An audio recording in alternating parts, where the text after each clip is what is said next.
You guys are doing the right thing and keep on doing it. And if anyone tries to tell you to stop or tell you that's not right, then just ignore them, because they are probably too lonely to comprehend what's happening. And they're leading it with love because they're really rooted in that biblical scripture of love thy neighbor. That's good, Emma. Welcome to Living in 3D Power, a space where questions matter, stories heal, and joy is our practice. I'm Dr. Amber Sessoms, and each week I sit down with my daughter Emma to talk honestly about life, identity, and the power of wonder. This season, we're guided by a sacred invitation. What would it look like if joy was our strategy, not our reward? Here, we discover truths long buried, discern paths toward freedom, and devote ourselves to living with authenticity and love. Together, across generations, we're learning that joy is not the prize at the finish line. It's the rhythm that carries us forward. Hey, it's me, Emma. Welcome back to Living in 3D Power, and today we are talking about, I forget the word. Let's start with a D. Democracy. Democracy. And this really came to me because I've been thinking about what you said last week and thinking about my response. And partly I think I could have responded better, but I think we just needed more time to process and unpack it. So last week we were talking about remaining awake through a great revolution. Remember? So Reverend Dr. Martin Luther King's last sermon before his assassination. And in that, we started talking about, I don't know if we named ICE in particular, but I think we did. And talking about how they're coming in and terrorizing neighborhoods and, pulling families away from their children. And these are citizens and they're harming a lot of people and it's causing devastation. And you have all these community members who are blowing whistles to alert them to danger and all these things. But what you said really resonated with me because you said, well, they should be able to live wherever they want. People should be able to live where they want. You remember saying that? And do you remember my response? You're like, what? And I think that's the where it could have gotten misconstrued, and I wanted to think about that a little bit. So I didn't think about it until afterwards, but I was like, I hope you understood what I was really saying as opposed to what society or what people have this tension about. Mm-hmm. So when I was doing it was that, I was like, well, there's rules, Emma, there's laws. You remember I was saying that? And you're like, well, you can change the laws, right? And we have the ability, democracy, it's just things that you learn, right? So we elect people to Congress, representatives, senators, all of these things. And democracy is how we do that work. The question is America truly a democratic country? So I want to talk a little bit about this today. But as I'm coming full circle to thinking about your question about why do we have rules about where people can live? Yeah, that's dumb. That's dumb. Unless they have a record. Like a criminal record? And then you feel like if they have a criminal record, they shouldn't be able to come to this country? No. What do you mean? They should be able to come to this country, but they still need to be watched if they have a criminal record. Oh, so they should be monitored if they have a criminal record. Okay. Not monitored, like how you monitor me in my room. Right. So that I can see where you're going with that. And it's interesting that you bring that up because that's an argument about why ICE is doing what they're doing about this immigration policy, because the administration has created this broad stroke of people and created fear and say, these are coming in and they're harming your kids and your wives and they're taking all your jobs, creating this really broad stroke to stoke fear in people and to make them feel like they're different than us. They're the other and they don't belong here. We're Americans and they're not. And who gets to decide who an American can be? So when you were saying that last week and I was bringing up President Obama and how he was getting taunted, I don't know if he was running for... But we can learn different languages. You know how many, there's so many languages in America. So thinking about we are a nation of immigrants. We didn't immigrate here willingly, right? We were stolen from our native land. But think about the only people that are natives to this land are... Pilgrims? No, my gosh, they're no. not. They came from England. They started persecuting the indigenous people. So indigenous people are native to this land. And everyone else, they're not, quote unquote, true Americans. So what makes Americans Americans is that we are a land... I'm sure this is not even like our native language. Like English is not even... Oh, it's absolutely not. Because the Native Americans spoke... like, multiple languages. Yes, multiple languages. So it's definitely not, but what has happened because of imperialism. So when you talk about, like when Martin Luther King was talking about, here we go yawning again, girl. What is happening? Every time we film, she's just be yawning. You would swear we're doing this at midnight. It ain't that late. You had off school today, snow days. Lord, it's hard to get it together, y'all.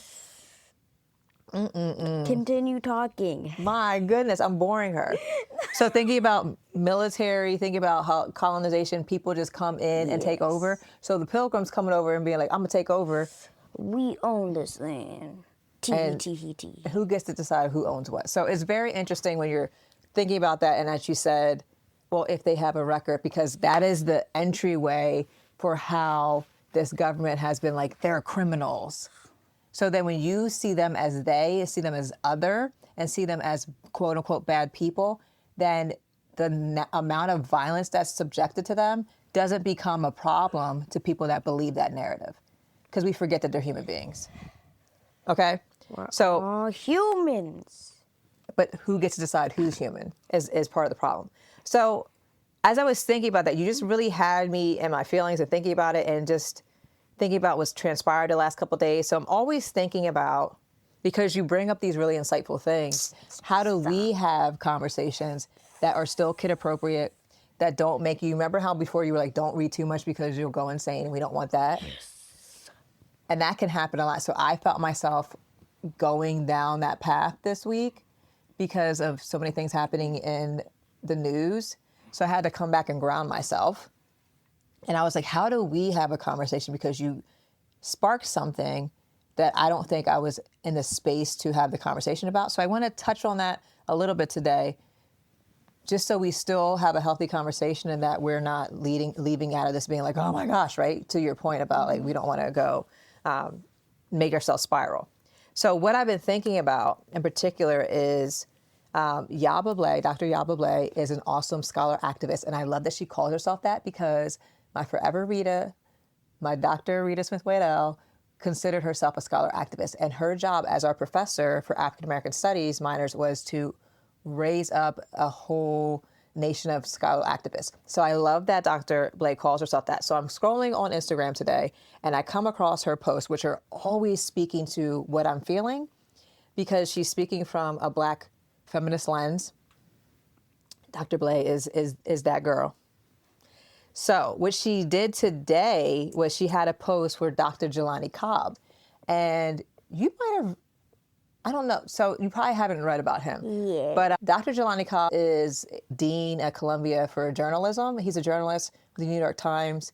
He's awesome. He did, so we talked about the 1619 Project. He was in that. He was in Black Joy. I'm trying to think of the name of it. It was for Black History Month. So Cornel West did this awesome masterclass, and he was in that. He's just a phenomenal thought leader and a historian. And you love history, like Daddy loves history. So there was a clip that I want to play because he was talking with Stacey Abrams, who actually ran for governor of Atlanta. You have her book, Stacey Abrams' book. You have a book, a children's book on her. And she ran, she did not win, but she has not stopped. She is persistent. She is a brilliant thought leader as well and scholar activist. So she had him on her podcast and she asked such insightful questions, right? Podcast. Maybe one day Stacey Abrams will sit down with you. Listen. So she had him on her podcast and she asked these awesome questions, but she was raising a point about people are making these comparisons between quote unquote slave catchers back when during slavery, when our ancestors would escape slavery, and they then hired, they being white people and people in power, hired other white people to be vigilantes and come and bring us back into captivity. And this is the origin of policing, which is why a lot of Black and Brown communities struggle with the concept and ideology behind policing because of its origin. And if you're into history, Kind of the same still.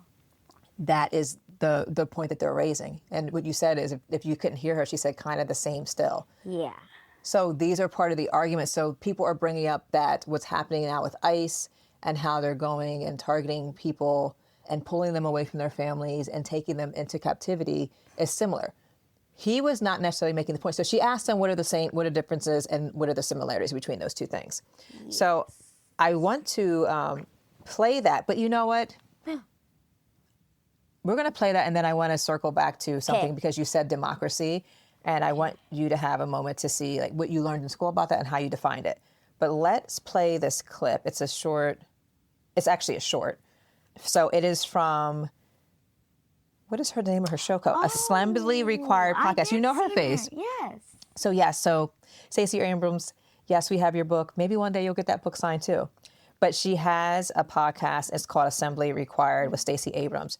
And it's on this Crooked network. That's what they call themselves. Crooked believes that we need a better conversation about politics, culture, and the world around us.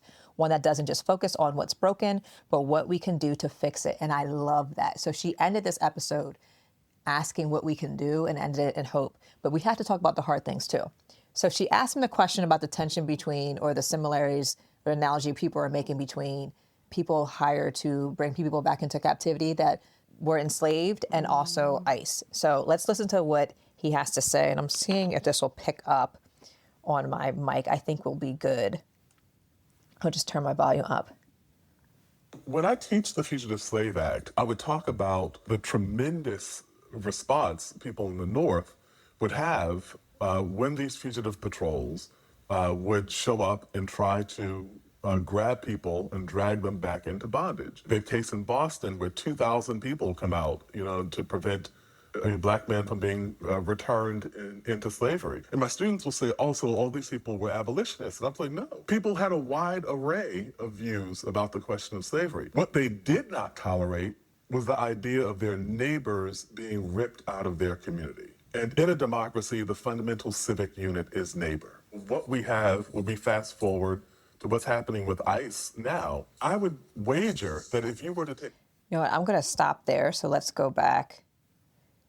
The fundamental civic unit is neighbor. So I think that is really key. So let's play that one more time where he says this part here. And then we'll talk about that for a little bit. And then I want to go back to what democracy is then. And it's spinning, but let's see if it'll work. Democracy, the fundamental civic unit is neighbor. So in a democracy, the fundamental civic unit is neighbor. I absolutely love that he said that. So you got the history and talking about 2,000 people. He's talking about history of it, people in Boston. One enslaved person, they were trying to bring him back into captivity, and you had 2,000 neighbors that were like, absolutely not. So this is a through line through history, regardless of what their political ideologies or perspectives were on who should be free and who should be in captivity. They joined together to fight. And what he said was, his students are thinking, well, they're abolitionists. Do you know what abolitionist is? No. So abolitionist is someone that inherently they wanted to abolish slavery. So they fought, blood, sweat, and tears, died for the rights. And white people. So oftentimes you will think that it was just people that look like us that were fighting to end slavery, but we had to do this in community. Same thing with thinking about Reverend Dr. Martin Luther King Jr. Because he was a threat and he had to be assassinated because he was joining people together because he found similarities. And white poor people, Black poor people, working class people, there were similarities, and that becomes a threat. If they can divide us by what we look like, there's a success to that. So that's how slavery really took root, because then you could start separating and saying, because you had people that were indentured servants, so white people that were in the fields with us, and they had to find a way to separate us. So the reason behind that was because we started coming together and saying, this is not right. We should not be in captivity. They should not be more well off than us. Yes. Poverty. So they created something called race. And that's how this whole thing started. And then you had people that were once in the field with us that were white that became our owners or that became our masters. Think about psychologically how messed up that is. Like, they used to be your friend and now they have ownership and power over you. That's hard. right? So all of that, thinking about all of that, the psychology behind that, and that he's sitting here saying, back in those days, 2,000 people in Boston came together to make sure that one man could remain free. So thinking about that and what he said about democracy being the fundamental unit is neighbor. So I want you to think about, what is democracy? I'm interested. What did you learn in school about what democracy is? We didn't learn. You didn't learn that? Have you heard that term before? No. No. So you brought papers home about legislation, like Congress, senators, and you brought all those types of papers home, Yeah. but nothing ever with the word democracy. So when you just heard that little bit from Dr. Cobb about what he was talking about and fundamental civic unit is neighbor, what does it make you think democracy could be about? I don't know. Think about it, like what he said. Like, any idea?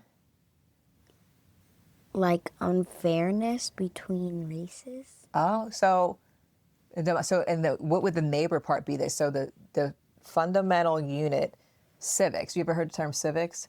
So making sure that we can get along, that we can have positive discourse, that we might disagree, but we can work through to the same solution, understanding that everyone has the right to freedom and happiness and liberty. That's kind of along the lines of democracy. So I thought, okay, what's the kid version of that? So there's a couple kid websites, and I found this one. Have you ever used this one in school, Britannica Kids? No? I didn't think so. I've never really seen this one, but they talked about it, and they kind of give a longer definition, but they say the word democracy describes a form of government. So other countries, other nations have different forms of government, but this is very much our identity as a country, that we are a democracy. And I'm using quotes with that because there is some critique about that, a lot. So the word comes from two Greek words that mean rule by the people. You ever hear the phrase power to the people? Yes. So that's where that stems from. Like, it can stem from like democracy. Like, we are the ones that put people in power. People. We elect. Come on now, electing people, right? At what age? First, it wasn't 18, it was 20. Oh, I didn't even know that. And then it turned to 18 because there was 18-year-olds going to war, and people were like, why can't they vote if they're fighting for our country? Come on, right? It made no sense. I can go to war. But I can't vote. But I can't vote. Come on, make that make sense. Make that make sense. But also, I'm thinking like, shout out Mr. Pope. Come on, Mr. Pope. Okay, you'll have to show him this clip. That's actually really good. So then comparing that and thinking about democracy, so they're saying they should have the right to vote. So the democratic process being that the people had the power, and they said, something's not right here. We need to elect some people that's going to put this into law. Or elect people that we don't agree. Maybe we don't agree that 18-year-olds should be going to war, or that we're going to war, period, like Reverend Dr. Martin Luther King. So who do we elect that's not into militarism and going in and taking over countries? So that's a good point. And the other thing that I highlighted here, which you already kind of said, is democracy, they do this by voting, and there are usually rules about who can vote. And you talked about some of those rules.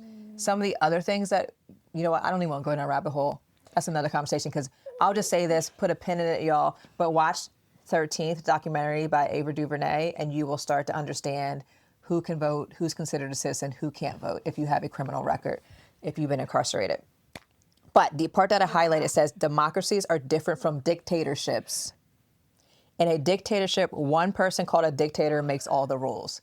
And the critique right now in particular, we've always critiqued democracy in this country, but right now in particular, the current administration trying to make these rules and unilaterally making decisions when they can't, because we have checks and balances in place, which is leading people to be like, we're under a regime of dictatorship.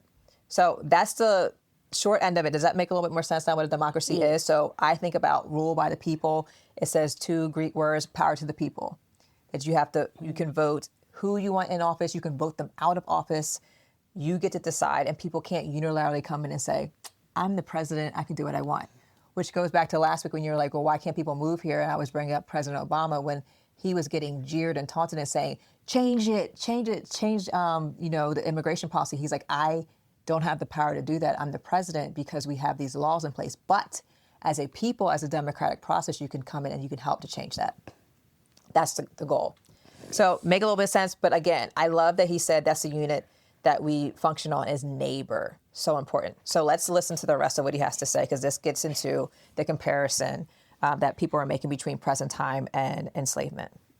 What we have, when we fast forward to what's happening with ICE now, I would wager that if you were to take a poll of the people who are in the streets, their opinions about immigration will be a wide spectrum of views. But what they will be united on is that they will not be okay with Joe or Brenda or Lisa or the person who has been in their community for 10, 12, 15 years, with you dragging those people out of their homes and shipping them to places where they may well be tortured with no justification whatsoever. So thinking about what he said about neighbors, and I'm not going to be okay regardless of my views, but I've known you for 10, 12, 15 years. I know Joe, I know Susie, I know Lisa. So what are your thoughts on thinking about people are literally witnessing and experiencing this, particularly in Minnesota? They're pulling people out of their homes. Pulling people out of their homes that have been their neighbors for all these years, and they're defending Just like them. regular people, like regular people. Regular people that they determine are illegals, illegal immigrants. They're pulling them out of their home, and you see people putting their bodies on the line to defend their neighbors. So regardless if, and what he said before historically was like, regardless of what their position was on slavery, they knew that that's my neighbor. I'm going to defend my neighbor, and that's the bottom line of civics. So what do you think about that when you think about what it means to be a neighbor? Isn't there like a scripture in the Bible talking about neighbors? Love that neighbor as yourself. Come on and preach on it. Reverend Dr. Bishop already here. Right? Love that neighbor as yourself. So here's also the thing. These people, ICE agents, are calling themselves Christians, and they're doing it in the name of Christianity. So that's another critique that's going on, right? Like you see people out here doing this work and doing the opposite of what the Bible has been teaching us, right? So how do they reconcile that? So when you think about all of that. What Bible they're reading. Girl, what Bible's that? Not mine. I don't know if they picked up a Bible. I'm just saying. But what you can do in this world, and this makes me think of Dr. Eddie Glaude, James Baldwin. I love me some Dr. Eddie Glaude. Dr. Eddie Glaude talks about democracy. He has a book called Democracy in Black. And I love that book. But what he talks about also is this idea that America thinks that we're exceptional. You know what that means? Like perfect? Yes, like better than everyone's. Like we are the best country in the world. We are the richest. We are the strongest. We can go into any country and just be like, you know what? I want your oil. I want your minerals. I'm just going to come in and take it. But American exceptionalism really is that. That still doesn't make you better if you're rich. But here's what people think it's your attitude. It's your positivity. It's your personality. Those things matter, right? It's the thing you do. But say if you think you're exceptional, all of those things that you're critiquing and saying, it doesn't make you great if you're coming in and doing these things, you will create a story. You will tell yourself a story to believe that what you're doing is right. You'll believe that what you're doing is in the name of Jesus. And that is the part where American exceptionalism is, because Americans as a whole, historically as a culture, have not really owned the crappy stuff we've done. Right? So think about that. Like, how hard is it for you sometimes to own the stuff that you've done? Is it hard? Yes, but I have to. But tell me why it's hard, though. Because you usually don't like looking back on like the bad stuff. So, but why are you saying you have to? Oh, or you'll just be like, it's fine. And then it'll come back later. How's it come back? And haunt you. How's it come back and haunt you? Give me an example. Or a hypothetical, like a situation that you can think of. Let's say I get in trouble. Okay. Then like if I'm like, it's fine, I'll forget about it. Then my brain's like, bloop, bloop, bloop, bloop, bloop, bloop, bloop, bloop, bloop, and then brings back every bad thing I ever done. Oh, so wait. Ooh, this is good. So you're saying you've done something, maybe you harmed someone, you did something, you said bad. Not like hurt someone, but like you hurt their feelings or something like that. I'm So like, you sorry, did, I'm sorry. yeah, yeah. So you did something bad, but you're just like, not a big deal. Is that what you're saying? Like you kind of dismiss it, like it's not a big Yeah. deal. You don't really take accountability. You don't say I'm sorry. And then you're saying if you don't do that, comes back to haunt you, and it bloop bloop bloop. It goes in your brain and kind of keeps coming back to you. Yeah. So unpack that a little bit for me. So it's coming back to you, and what's it doing? Making you feel worse or what? Worse, bad. Makes you feel bad about yourself. So I'm thinking the opposite. So what do you do when you do something to hurt someone's feelings or you do something wrong? So it doesn't First, swirl around in your brain, make you feel bad. Apologize. Apologize. And then try to fix your emotions. Yeah. And then you'll be okay. But So it'll still come back if you don't, like if you're really upset. oh, so even if you've done the right steps and you've asked for forgiveness, and it will still might come back up again. But what's the difference between like if I did the right steps versus I didn't? Like when it comes back, how does it feel differently? When you do the right stuff, then you're just like, I did the right thing. I did my best, and I did the most I could. Yeah. That's what matters. I think that's good. So it's almost like you're giving yourself grace. You've done the repair work. You've done everything in your power. You took accountability. You asked for forgiveness. You actually have remorse and you're humble. So what you're naming is the opposite of what American exceptionalism does. What American exceptionalism does is the first part you said where they're like, and then it's in swirling around their brain. And so I would say, to your analogy that you're making, that is the equivalent of the swirling around and making you feel bad about yourself is something that Resma Manicum, who is a somatic trauma-based therapist, talks about, is that if we don't deal with our stuff, we hurt other people. So you ever hear the phrase like hurt people hurt people? So if I did something harmful and I didn't deal with my stuff, like you're saying, I didn't deal with it and ask for forgiveness, I'm going to blow what Resma says, you blow that trauma through other people's bodies. And he talks about it through white body trauma, black body trauma, and police body trauma. So if you don't do your own healing work and you don't forgive yourself and do the part, like be humble, you're going to take that pain and instead of dealing with your own pain internally, Spread it. You hurt other people. Spread it. And that is exactly what's happening right now. Because there's zero accountability, there's zero looking inward at yourself and being like, dang, like I did some crappy stuff and I need to fix it. And no one, regardless of who you are, and you can take this really, really far, because I know people that have done really horrible things that have done the repair work to be forgiven. And what we don't want to do as a people is shame people. That's why we should have this prison system, but we know the prison system is really just another part of slavery. Again, watch the 13th documentary, y'all. But it's supposed to be, you do your time, you repair, you restore relationships, you get better. It is basically slavery. You eat scraps, you do work, and then you sleep.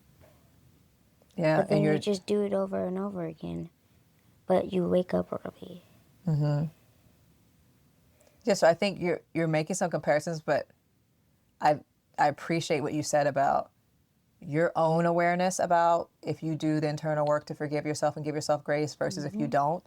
And what you said on a very small individual level is what a system is doing. So we don't want to focus on individual, and in the society and exceptionalism, we'll focus on there's a few bad eggs, there's a few bad apples. And what you're saying and what we're saying is that if you have a group think, so a society believes that we're so great and that we're doing what's right in the name of Christianity and God, but what you're really doing is not loving your neighbor, you're blowing your trauma through other people's bodies, you're hurting other people. And that, because you can't take the swirling around in your head, so what you do is you project outward. Emma, that's a whole bar. That's a whole bar, sis. I'm telling y'all, prophetess. That's good. That's good. That is really, really good. Yeah. And I don't even know if we got into any of the questions because I just think that was great. I think that's all we need to do for this episode. Look. I'm trying to eat. Look, she said she's trying to eat. I'm trying to eat. I think so because I'm looking at the time. We said we were going to keep this one short, but that was good. I feel like you're right. So let's see the questions that I posed. I think you already answered. What do you think happens to a democracy if people stop caring about their neighbors? You can answer that briefly. What do you think happens to a democracy? Now you know what a democracy is. If people stop caring about their neighbors. They'll be lonely. They'll be lonely. Why? Because your neighbors,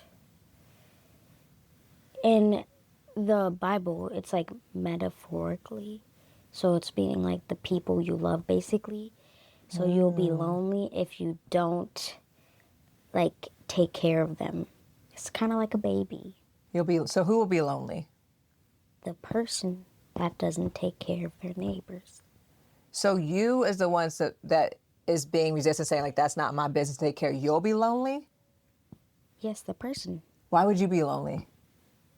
Because then the person doesn't want to be your friend. Ah, because you're not being kind? Yes, you gotta be kind to make friends.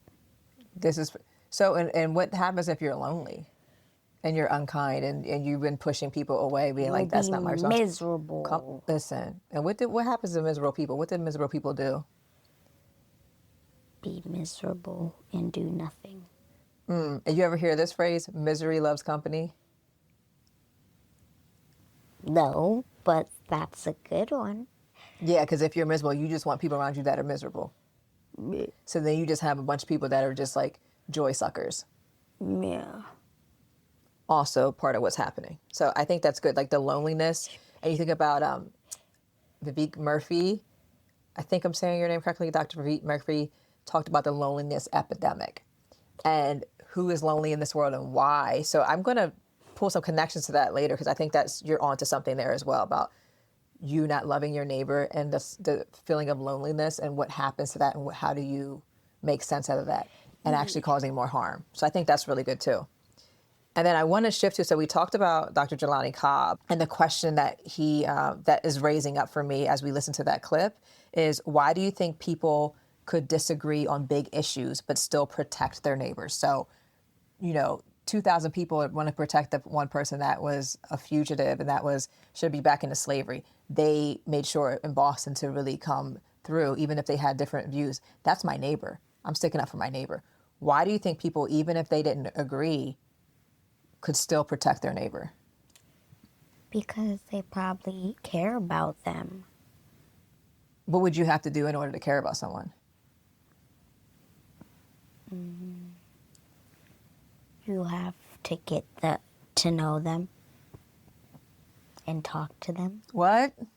Oh, like they're a human being, like you're actually engaging with someone? Getting to know who they are? Not just doing this. Hey, neighbor. Not even doing that. But you have to get to know them. So you're bringing up a really good point about what it means to be a neighbor. And not neighbor in a sense of like we have neighbors around us, but neighbor in the sense of the global community. Yes, everyone. Everyone. And something they talk about with people that are unhoused, you know what they call them? What? Our neighbors. Because that gives you a sense of dignity and it humanizes them. So what you're saying is you need to get to know me. And if you got to know me, you wouldn't want me to be harmed. I know you. Right? And I don't want you to be harmed. But think about how many people do what you said before, where they're like, I keep myself distant. I would rather be lonely and then be cold-hearted towards people. It's much easier if you don't have a relationship, if you're like, they're not my neighbor, to see harm inflicted on them, right? Like, it would be easier, like, because you can create a story being like, either they're not human, they deserve it, they're illegals, they don't belong here. Whatever story you create, because you don't know the human element, you don't know that that's a mother, that that's a wife, that that's a husband, that they have children, that they have college degrees, that they put all their kids through school. You don't know any of that. All you know is they have brown skin and they don't speak English. So you can create a narrative. I can speak Spanish. Duolingo. 27-day streak. Okay, 27-day streak. I don't know what kind of a Spanish that is, but I don't know if you could have like an everyday conversation. But I'm going to take you into Lancaster and have you talk some Spanish and see how far it gets you. They'll be like, Duolingo's not it. They probably have to repeat it though. Yes. I'll be like, huh? Right. Repeat.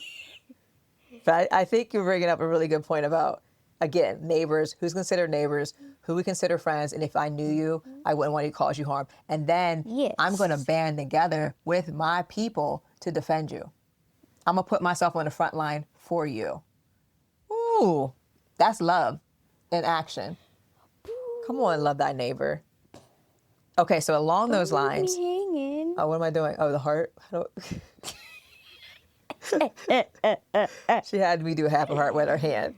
Oh my. I think along with that, though, why do you think it's hard for people to live up to the stories they tell about themselves? It's something that we answered. Yes. And that's when you said, because they can read these stories and putting in their head and swirling around. I think that was really, really good. Thank you. And then I think we only have like a couple more parts because I know you're hungry. So let's look at this. Let's see if we ask this question. Because we come up with these questions, y'all. So sometimes, we just got going today. And I was like, man, we might have answered some of these. Yeah. Okay, so here's a question thinking about connecting that pattern that he was making between enslavement and ICE. What's the difference between following a rule and doing harm? So you ran away. You were supposed to be a slave, and you ran away. That's illegal. And now I'm hiring these vigilantes, these quote-unquote slave catchers, to come and bring you back into captivity. So the question being, what's the difference between following a rule? It's kind of connecting to the story we read. What story? Fluency. What was the story? It was about these two siblings. I think one was a girl and one was a boy. And one dressed up as a slave owner, and then the one dressed up as a slave. And they were trying to, like, escape. Oh, this is an actual story. It wasn't like present day where they're like, let's have a fun reenactment of Black history. Because that's happened, y'all, in schools. You've seen that go viral. They're like, let's be a slave for a day and you'll be a slave owner. Okay, so this is a historical reference that someone, so that's how they escaped slavery. And was that legal?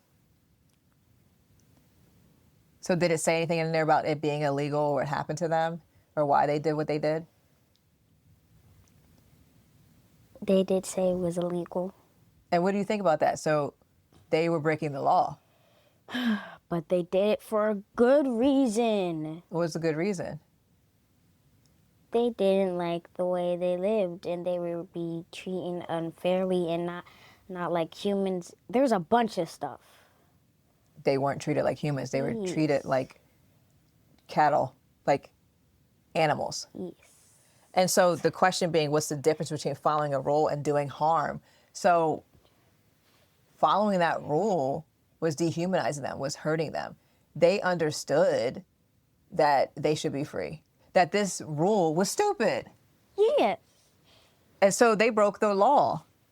And how many times in history you got to think about Reverend Dr. Martin Luther King, how they broke history, and now we have more freedoms. But now we're in a space where people are like, wait, to your point last week about saying, well, they should be able to live where they want. And I was like, Emma, it's illegal. There's rules. You're an illegal immigrant. You came here illegally. I'm not. Get out of my face. The hand in my face. And now you're getting arrested. I don't care. And that's what's happening. People are getting arrested. Or people like you who are U.S. citizens are defending and getting harmed. So who's really doing the harm here, right? So if I'm breaking the rules because I'm defending people's... A peaceful protest. Peaceful protest that turns unpeaceful because people that are against what people are doing are harming them because they don't get it. So think about that. So who then is really causing the harm?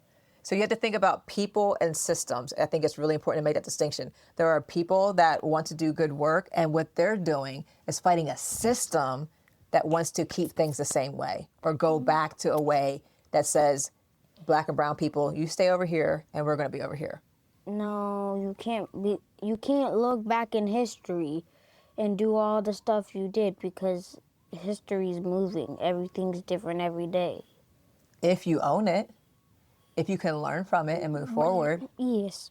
right? So if you tell yourself the truth, and I think that's the distinction that you're making.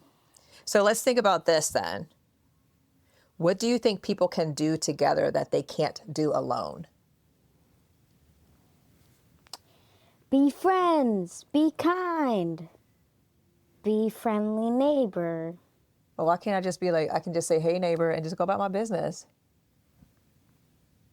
I got my own family here, okay? I got my kids, I got my husband, I got my Don't dogs. sometimes you get annoyed? With what? With y'all? So what would I do if I get annoyed? You would either like separate yourself, but like that gets boring.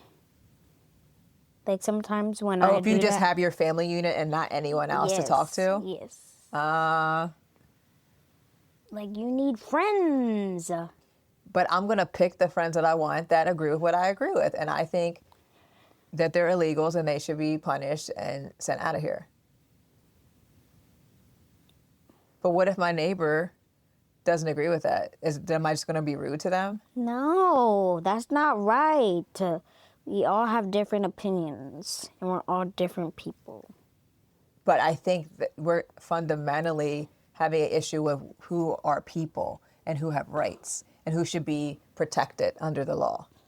So I think that's the issue where it's like, oh, if you can't agree on the basic fundamental thing about loving thy neighbor, then I don't think we have much to talk about. So you're going back to the Aren't you scripture about supposed that. to be Christian? And then, so then we don't want to get in a position of like being judgmental, right? But I think you have to make a clear distinction and have boundaries for your own personal well-being and your safety. Yes. And find the people. So I talk about in a newsletter about pod mapping, finding people that have the same values as you and building coalitions with them. I cannot spend all my energy arguing with someone who doesn't even see me as a human being. I am wasting my time. Let someone else do that work. That work's not for me. I'm going to build a coalition with people, those 2,000 that want and help that one enslaved person. That's who I'm rocking with. So we have to find those people and we have to stand with them. Yes. Yeah. So I think that's good. So let's think about this as we close out, and then I want to hear your chicken nugget wisdom. Going back to Reverend Dr. Martin Luther King and staying awake. What does staying awake? Yeah. What does staying awake as a neighbor look like to you? Staying awake as a neighbor is And think about not just, who we live around, like a neighbor. being kind. They don't have to agree with everything you agree with, but like you still need to have like similarities. Shared values. Yes. And you also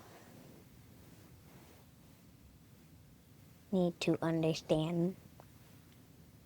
Understand. You need to understand what they're going through and stuff. Empathy goes a long way. And in order to understand, you would have to know them and respect them as a human being and listen to them. Goes back to one of your fundamental rules for all of us. Yeah. So I think in this moment what you're saying about being a good neighbor, I want you to encourage the people out here that are on the right side of this, that are being good neighbors. So think about the people that are protesting, that are on the front lines, peaceful protests that are defending their neighbors from being ripped out of their homes and away from their families. What would you say to those people to encourage them? Is this my chicken nugget? Yeah. Okay. You guys are doing the right thing and keep on doing it. And if anyone tries to tell you to stop or tell you that's not right, then just ignore them because they are probably too lonely to comprehend what's happening. And they're leading it with love because they're really rooted in that biblical scripture of love thy neighbor. That's good, Emma. I hope you're encouraged. This 11-year-old is encouraging you to fight the good fight, or as you talked about last week, about getting in good trouble. and we recognize that people are risking their lives or losing their lives, but we are forever grateful to what people are doing and amplifying the voices of our neighbors. So we are doing our part to love our neighbors as you love yourself. And the key to that, Emma, is you gotta love yourself first. Bar. So we're gonna work on that, y'all. Yes. See you next week. Bye. I'm so glad you joined me and Mommy for this episode of Living in 3D Power. I hope you like it. Now do me a favor before you leave. Subscribe to our Substack and make sure you subscribe to wherever you listen to podcasts too. And hey, do me another favor. Share this episode with a friend or family member. If something we said made you laugh, made you smile, or it might mean something to them, just send it away. Okay, one more favor. That's a lot of favors, I know. Head over to the comments on our social media. Tell us what made you say, "That's deep, bro." Because your words encourage other people and they encourage us too. See you next time.